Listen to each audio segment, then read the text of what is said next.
desacuerdo. A mí no me importa lo que dicen las Naciones Unidas, no me importa. Gracias por seguirnos en Telesur. Soy Luis Francisco Blandón desde Caracas, Venezuela. Hoy en El Mundo desde el Sur hablamos sobre la retórica de los Estados Unidos en esta supuesta lucha contra el narcotráfico que ha generado un gran debate en América Latina, que observa la presencia militar en el Caribe como un intento de intervención sin un atisbo de legitimidad. Una situación que se vuelve particularmente evidente al contrastar la hostil postura de Estados Unidos hacia Venezuela con su histórica y a menudo indulgente relación con otros actores, como el expresidente colombiano Álvaro Uribe Vélez. Un documento desclasificado de la Agencia de Inteligencia de la Defensa de 1991 revelaba que la propia inteligencia de los Estados Unidos calificaba a Uribe como un colaborador del cártel de Medellín, al más alto nivel gubernamental, amigo íntimo de Pablo Escobar, entre otros adjetivos. A pesar de esta información, Uribe se ha convertido en socio privilegiado de Estados Unidos, recibiendo un apoyo político y económico masivo a través de iniciativas importantes en Colombia, lo que ha permitido acceder, por supuesto, a la presidencia, gobernar este país durante 2 periodos. Pero vamos a analizar un poco más esta situación. Recordarle a través de nuestras redes sociales a lo largo del día, hemos sondeado la opinión de nuestros usuarios sobre el tema. Algunos de ustedes ya han participado respondiendo a la pregunta. Sin embargo, aquí tiene el código QR, si no lo ha hecho, para que usted pueda participar. Documento desclasificado de la DIA en Estados Unidos vincula a Álvaro Uribe Vélez con el cártel de Medellín, el negocio de la droga y con Pablo Escobar Gaviria, que evidencia este documento a la luz de la ofensiva estadounidense contra el narcotráfico. Ahí están las opciones: desenmascara doble rasero de Estados Unidos, falsa narrativa contra el narco, corrupción estructural en la administración de Uribe o evidencia de lacios de extrema derecha con el narcotráfico. Si no ha participado, puede hacerlo más adelante. Revisamos y asociamos todas las respuestas. Vamos de inmediato al análisis.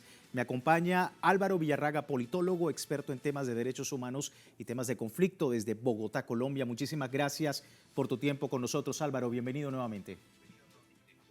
Muchas gracias por la invitación. Un saludo a todos quienes están sintonizados con Telesur. Bueno, muy posicionado, Álvaro, el tema del narcotráfico en América Latina, con operaciones navales en el Caribe, un Marco Rubio pasando revista a los intereses en Ecuador y, por supuesto, la implacable agresión a Venezuela. Para muchos el caso de Uribe con la inteligencia norteamericana pues refleja un poco esta hipocresía en las acciones de los Estados Unidos en el continente. ¿Lo calificas de esa manera? Sin duda alguna, aquí hay un acomodamiento de Estados Unidos en su despliegue militar como hecho de agresión y la amenaza que se cierne sobre todo con la República Bolivariana de Venezuela, que ha merecido toda nuestra solidaridad y respaldo. El presidente colombiano Gustavo Petro, numerosas organizaciones políticas, sociales y sectores de opinión rechazamos este acto injerencista, militarista y de ir configurando toda una situación de agresión. Y todo esto tiene como mámpara, como fachada, como disfraz, una supuesta lucha contra el narcotráfico, cuando a todas luces y existen muchos debates, muchos estudios que han demostrado el fracaso de la política antidrogas norteamericana en su forma de guerra. Esto ha fracasado rotundamente, globalmente, y aquí en nuestra América y en las acciones de Estados Unidos frente a nuestros países. No se trata de una acción antidrogas a todas luces. Si hubiera una acción antidrogas, tendría que dirigirse incluso geográficamente a otros nichos. No es en Venezuela donde principalmente se siembra, no es en Venezuela donde principalmente se procesa, no es en Venezuela donde principalmente se estaría exportando, no, no. Eh, Desde luego Colombia ha sido muy afectado por este fenómeno, somos los mayores productores y tenemos que ver muchísimo con la exportación. Desde luego Ecuador está muy comprometido y desde luego las mafias norteamericanas y mafias transnacionales han posibilitado este negocio ilegal. Pero no es ese el motivo de lo que se está planteando. Y es una historia larga y profunda, ¿no? Es una historia larga y profunda. Ustedes aluden el caso de la inteligencia norteamericana y el informe que se reveló en 2004, pero que databa desde 1991, que señaló a 104 personas, la inteligencia norteamericana, por estar con nexos posibles con el narcotráfico, y ahí aparece en el número 82 el luego presidente de Colombia, Álvaro Uribe Vélez, junto a un estado donde está Pablo Escobar, donde están muchos sicarios y muchos mafiosos muy reconocidos. Cierro diciendo es que una cosa es el conocimiento social y otra cosa es realmente el avance en justicia y la verdad judicial. Porque en conocimiento social, en documentos, en publicaciones, en investigaciones de organizaciones de derechos humanos, centros de pensamiento y periodismo investigativo, etcétera, es muy larga la historia, por ejemplo, de Álvaro Uribe. Álvaro Uribe, desde joven como alcalde de Medellín, habilitaba la construcción, es decir, otorgar licencias para pistas de exportación de narcotráfico. Álvaro Uribe, su padre, familiares, allegados, tenían nexos con reconocidas personas del cartel de Medellín, empezando por Pablo Escobar. Y Álvaro Uribe, familiares, amigos cercanos, asesores y personas muy ligadas a él tienen prontuarios. Algunos de ellos han tenido consecuencias en justicia, otros no. Pero el conocimiento social, las memorias, ejercicios académicos y periodísticos eh, muestran que Álvaro Uribe es una persona ligada a lo que en Colombia popularmente se ha llamado el sector emergente. En esa recomposición de clases, en esa recomposición política, en esa recomposición de grandes propietarios de territorios rurales y agrícolas, ahí dentro de esos emergentes está Álvaro Uribe. Y esa emergencia tiene que ver con el narcotráfico y otras economías ilegales. Así se recompusieron las élites. Y Álvaro Uribe es líder de esas élites emergentes.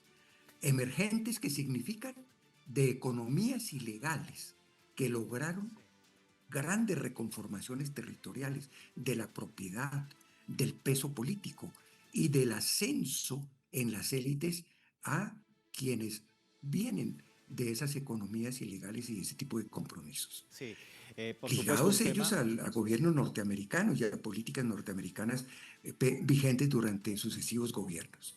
Sí, es un tema que y efectivamente ha sido abordado por todo este tema del narcotráfico. El presidente de Venezuela, Nicolás Maduro, denunciaba justamente que el narcotráfico de Álvaro Uribe Vélez instauró una estructura de violencia que busca desestabilizar otros países como Venezuela. Esto decía. ¿Me acuerdan cuando el Coqui aquí, que lo convirtieron en famoso porque era la guerra de bandas, que Francisco Amelías, como experto en esta materia, denunció a tiempo? General Estrada, era la guerra de bandas que el imperialismo financiaba a través del narcotráfico de Álvaro Uribe Vélez. La guerra de narcobandas. Y siguen utilizando los restos que les quedan de las bandas criminales que están en otros países, los siguen utilizando para tratar ellos de hacer daño interno en Venezuela, como el atentado fallido y criminal que logró neutralizarse en Plaza Venezuela.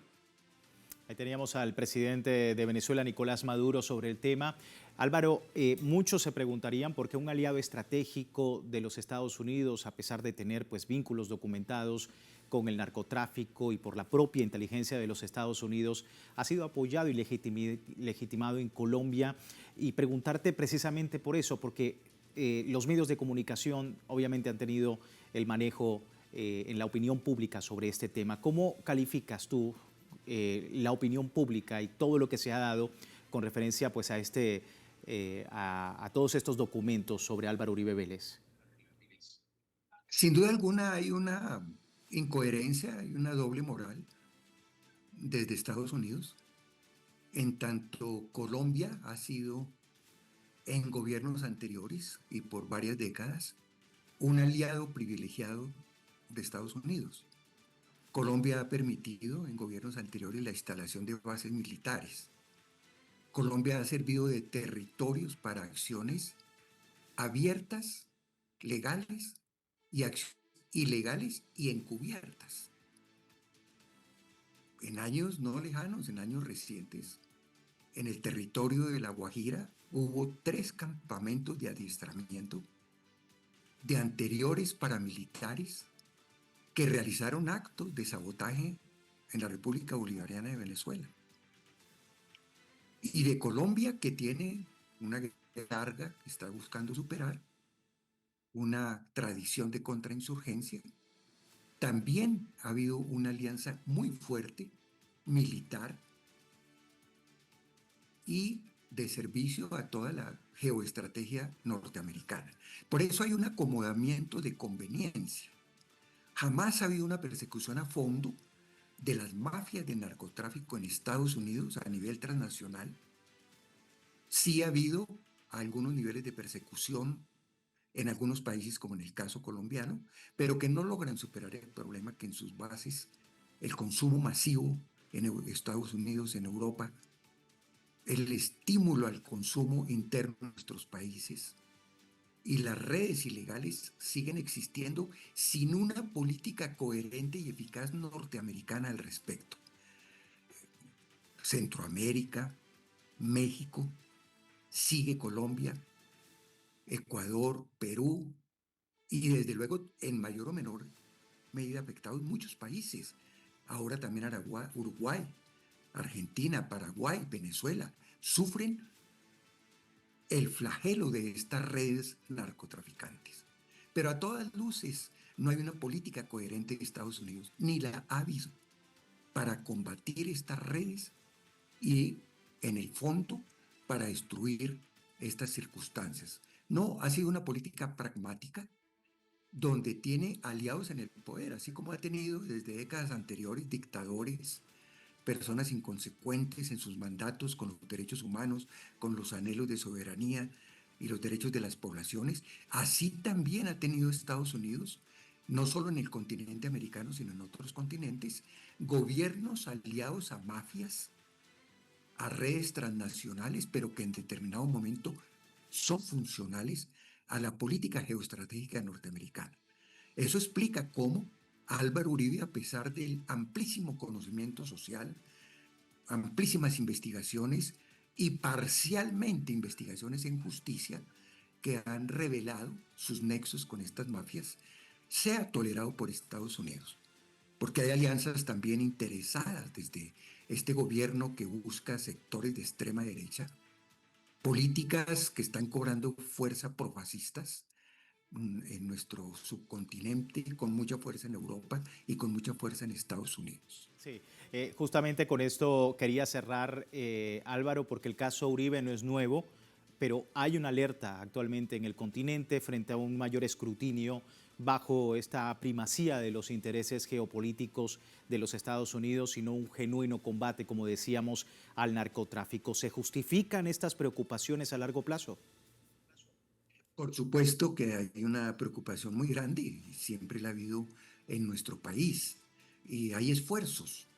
Colombia ha afilado del lado de buscar un concepto muy distinto frente al problema del cultivo que por necesidad hacen los campesinos para descriminalizarlo y para focalizar con eficacia el combate en las grandes mafias.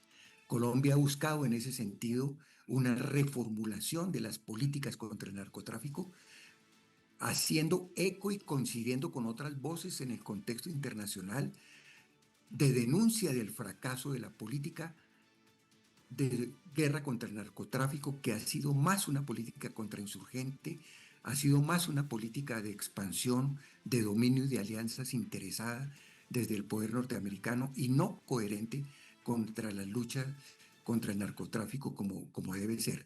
El acuerdo de paz que se hizo en 2016 en Colombia, en su punto 4, tiene una serie de lineamientos.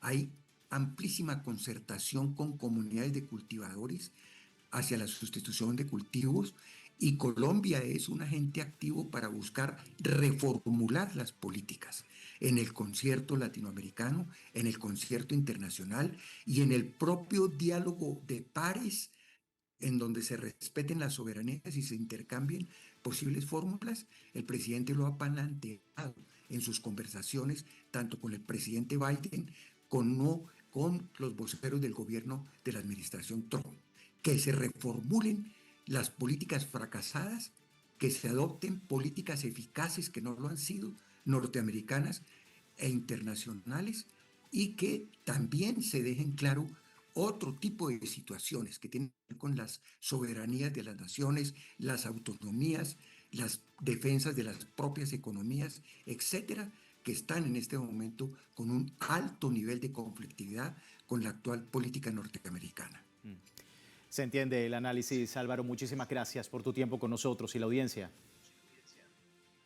Bueno, muchas gracias a ustedes por la invitación y reitero mi solidaridad con el pueblo, con el gobierno, con la nación venezolana, porque una agresión que se cierna y se prepare contra Venezuela no es solo contra ella. Como lo ha dicho el presidente Petro y como lo hemos dicho muchas voces, es una agresión contra nuestra América, contra nuestra gran Colombia y contra la soberanía de los pueblos, no solo en América, sino en todos los continentes. Sí, muchísimas gracias, Álvaro, por tu tiempo. Álvaro Villarraga, politólogo, un abrazo hasta Colombia, experto en temas en derechos humanos, temas de conflicto. A propósito, pues, de todo este tema de la vinculación de Álvaro Uribe con la inteligencia estadounidense y lo que esto significa dentro de un contexto de agresión de América Latina por parte justamente de la Casa Blanca. Vamos a despedir la primera parte del programa. Recuerde, tiene tiempo de participar en la encuesta que hemos publicado en redes sociales. Al final de nuestra emisión analizamos los resultados con este código QR que ve en pantalla. Ya regresamos con más en El Mundo desde el Sur.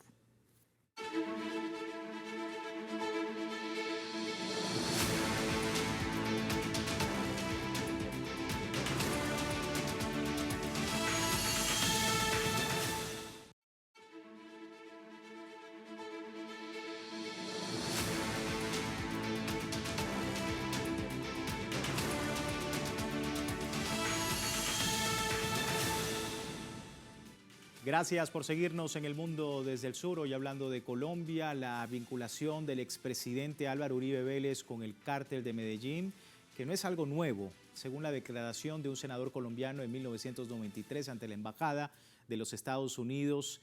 Luis Guillermo Vélez Trujillo denunciaba que los fundadores del cártel de Medellín financiaron la campaña electoral del entonces senador Álvaro Uribe Vélez. Aseguró que este vínculo se dio a través de su familia, ya que su declaración Uribe es primo de la familia narcotraficante Ochoa Vázquez, lo que le permitió la cercanía con Pablo Escobar. Aún persisten sospechas sobre sus vínculos con el narcotráfico, abusos de derechos humanos y apoyo a fuerzas paramilitares. Sin embargo, solo se ha condenado por el menor de sus delitos, que es soborno a testigos en una reciente decisión de la justicia colombiana, que marca un precedente, pero que no es suficiente según los organismos de derechos humanos y, por supuesto, las víctimas en Colombia. Seguimos analizando este tema. Me acompaña Eduardo Carreño, integrante colectivo Abogados José Alvear Restrepo, defensor de derechos humanos desde Bogotá. Eduardo, muchísimas gracias por su tiempo. Bienvenido.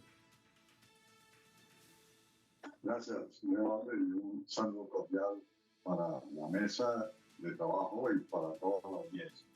Hablando un poco sobre este caso de Álvaro Uribe Vélez, que entre otras cosas pone en tela de juicio también ese ideario de la lucha contra el narcotráfico desde los Estados Unidos. Hablamos anteriormente sobre la manera como se expresaba la inteligencia estadounidense de una persona como Álvaro Uribe en un país que efectivamente ha sido marcado por el narcotráfico. Tu lectura y sobre la importancia de este caso, teniendo en cuenta la agresión que está viviendo el continente sobre lo que ha hecho Estados Unidos, empezando en el Caribe, ¿no?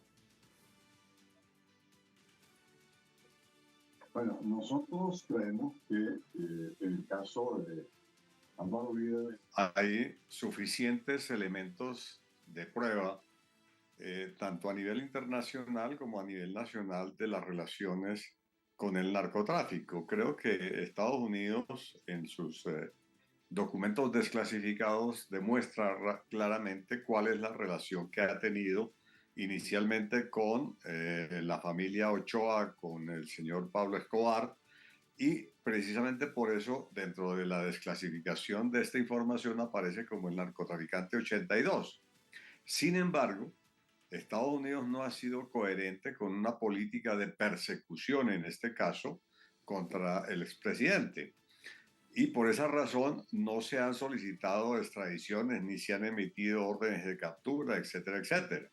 Esa es una dificultad real que se ha presentado en este proceso o en estos casos.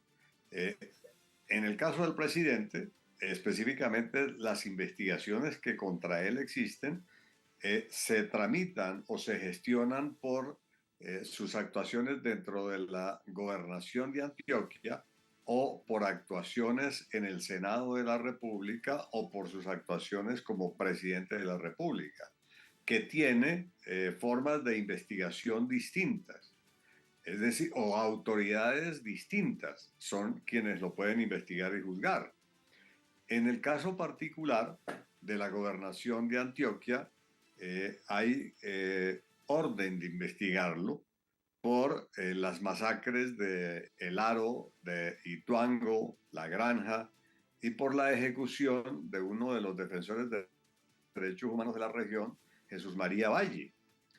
Estas investigaciones en este preciso momento se adelantan ante la Fiscalía delegada ante la Corte Suprema de Justicia, que es una investigación preliminar, pero que por actuaciones penales y por las actuaciones de la Fiscalía se ha declarado que estos crímenes son de lesa humanidad, es decir, no tienen prescripción. Y esto se debió a la condena que en el Sistema Interamericano de Derechos Humanos, específicamente en la Corte Interamericana, declaran responsable al Estado colombiano por estas masacres. Esa investigación, entendemos, está por abrirse en la Fiscalía. Si esto se hace, implica que efectivamente lo llamen a indagatoria por estas masacres y por el homicidio de Jesús María Valle. Esperamos que la Fiscalía sí tome decisiones en concreto en este caso.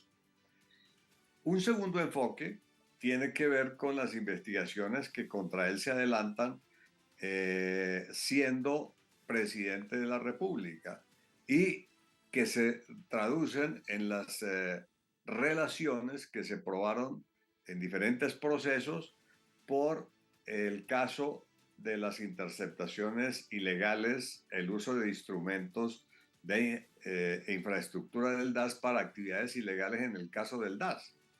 En el caso del DAS, para recordarlo, el presidente hace uso de este organismo para investigar a los miembros de la sala penal de la Corte que estaban instruyendo los procesos contra los parapolíticos, dentro de los cuales estaba el señor Mario Uribe, que es primo del presidente.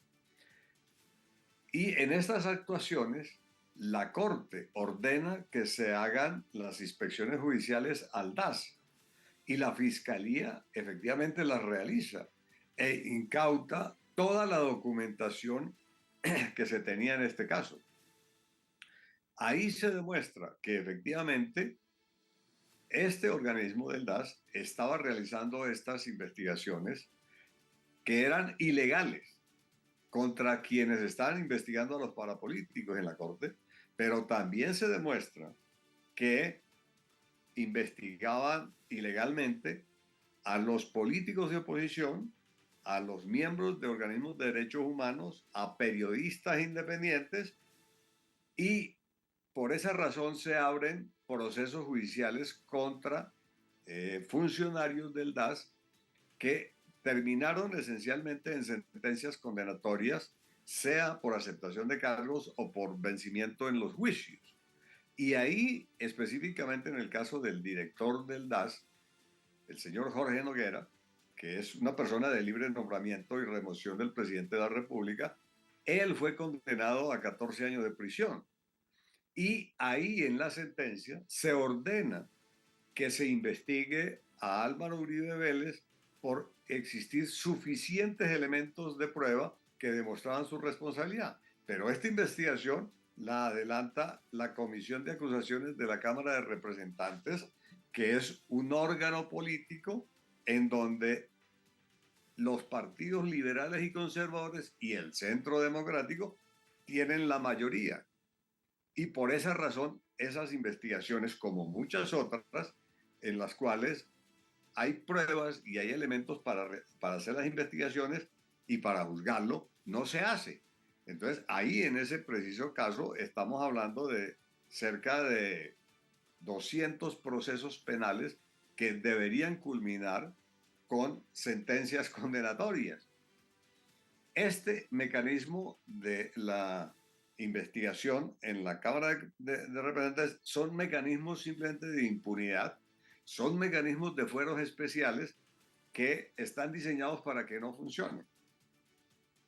El otro mecanismo que tiene que ver específicamente con las investigaciones a los aforados es el que se realiza por la Corte Suprema de Justicia por sus actuaciones en el caso que él mismo denunció para que se investigara las actuaciones ilegales del senador Iván Cepeda.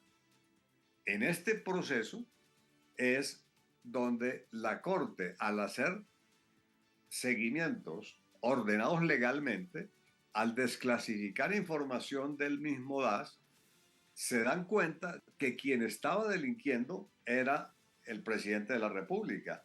Y en una decisión trascendental e importante, cierran la investigación, la precluyen contra el senador Iván Cepeda y a su vez ordenan que se investigue a Álvaro Uribe por actuación ilegal en la compra de testigos o en el soborno de testigos y en el fraude procesal en que estaba incurriendo en la investigación. Proceso que comenzó e inició en la Sala Especial de Instrucción de la Corte Suprema de Justicia. Ustedes recordarán que estando en ese trámite, ante una decisión en la cual la Corte ordena la detención domiciliaria del expresidente, él renuncia a su fuero especial y como consecuencia de ello, el proceso pasa a la Fiscalía Delegada ante la Corte Suprema de Justicia para su investigación porque había renunciado al fuero. Entonces, la Fiscalía Delegada ante la Corte es la que desarrolla esta investigación que en términos muy concretos es el que termina ahorita con una sentencia condenatoria a 12 años de prisión por el soborno de testigos en las actuaciones penales y por fraude procesal, y que llevó a que se planteara su detención domiciliaria, la pérdida de funciones, la posibilidad de ejercer cargos públicos por 8 años. Y en esas condiciones, ya estando condenado, sus defensores interpusieron un recurso especial que existe, que es el de la tutela, para que, en este caso, el Tribunal de Bogotá, Sala Penal, decidió aceptar esta petición y ordenó la libertad del presidente porque considera que puede seguir cumpliendo sus funciones sin interrumpir, sin alterar toda la prueba y sin ejercer presión indebida contra los funcionarios judiciales, y le otorgó la libertad. Pero con la condición de que esta se hace efectiva es después de que quede ejecutoriada la sentencia. Sí, total. Y obviamente en este trámite, igual hay una apelación que está en trámite por parte de los abogados que representan a las víctimas en el proceso, y se espera que sea la Corte Suprema de Justicia, Sala Penal, la que resuelva en segunda instancia de la tutela para determinar si es o no viable y ajustada a derecho la decisión que se tomó por el tribunal. Nosotros aspiramos a que sea revocada esta decisión y se ordene efectivamente su detención domiciliaria. en un caso que no se alcanza a reflejar la magnitud del daño que representa Álvaro Uribe como figura política y esta trayectoria ligada al narcotráfico. ¿Se entiende el análisis? Muchísimas gracias, Eduardo, por tu tiempo con nosotros. Bueno, ahí teníamos a Eduardo Carreño, integrante colectivo Abogados José Alvear Restrepo, hablando un poco sobre lo que representa Álvaro Uribe y en torno pues a esta retórica del narcotráfico en nuestra región. Con esto finalizamos El Mundo desde el Sur. Soy Luis Francisco Blandón. Más adelante, más contenido sobre este y otros temas con una perspectiva del mundo desde el sur. Soy Luis Francisco Blandón. Gracias por seguirnos.